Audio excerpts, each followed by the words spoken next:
สวัสดีครับเพื่อนๆชาว YouTube ทุกท่านนะครับวันนี้ผมจะมาทดสอบเสียงนะครับตามที่ผมได้กล่าวมาจากคลิปที่แล้วนะครับ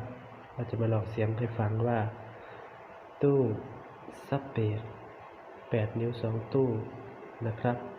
กับตู้คอลัมน์2 ใบนะครับ3 นิ้ว 2 ใบเสียงมันจะออกมารูปแบบไหนนะครับจากคลิปที่แล้วนะครับผมก็รีวิวว่าผมใช้ power ตัวไหนขับแล้วก็ใช้อะไรเป็นเครื่องปรุงนะครับมาดูกันนะครับอีกรอบนะครับจากคลิปที่แล้วคือเนี่ยจะมีมิกนะครับเป็นมิกโปรโลยูเทคนะครับตัวยูโรเทคนะครับนี่ครับต่อสัญญาณนะครับเข้าไปช่อง power amp นะครับสีขาวนี่ครับตัวนี้นะครับต่อเข้าไปช่องออฟนะครับเข้าสัญญาณเข้าไปแล้วก็มิกตัวนี้ดีอย่างหนึ่งคือมันบลูทูธได้นะครับผมก็บลูทูธแล้วก็เอาสัญญาณนะครับเข้าแอมป์จิ๋วตัวนี้นะครับแล้วก็เอาสัญญาณจากแอมป์จิ๋วนะครับเส้นนี้นะครับมาเข้าที่ช่องสัญญาณของฟรีนะครับนี่ครับ2 เส้นนี้เข้ามาตรงช่องนี้นะครับออกนี้นะครับแล้วก็ต่อสัญญาณซับเบสนะครับ LR นะครับซับเอาท์พุตนะครับเข้ามายัง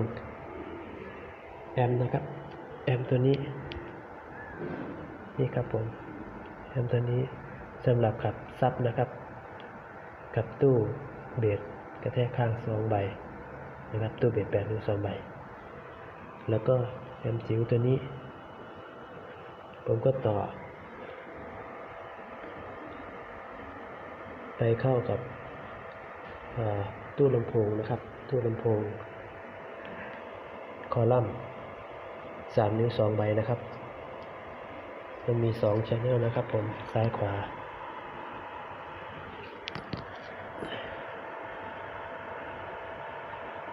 ไม่เห็นนะครับ2 channel นะครับ channel นี้กับ channel นี้นะครับ2 channel ครับมาฟังเสียงดูครับว่า มันจะเสียงออกมาแนวไหนนะครับมาฟังกันครับ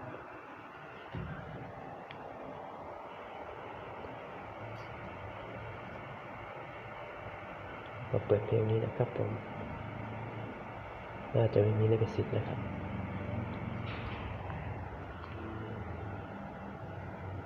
ผมจะเล่น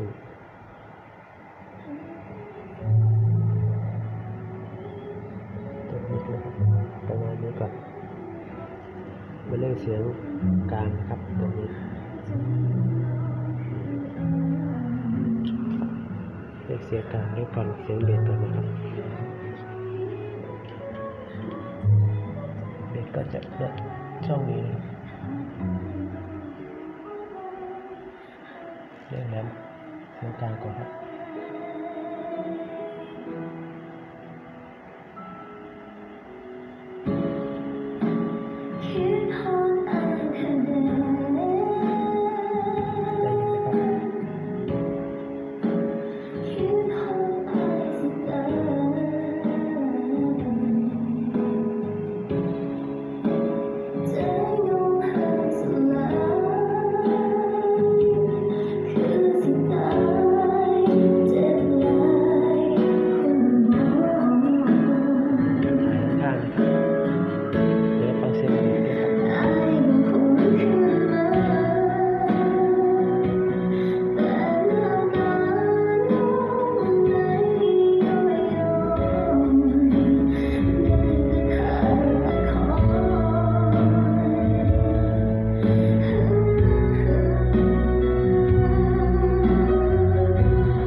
คลิปหน้าค่อยว่ากันใหม่นะครับผมสวัสดีครับขอบคุณครับ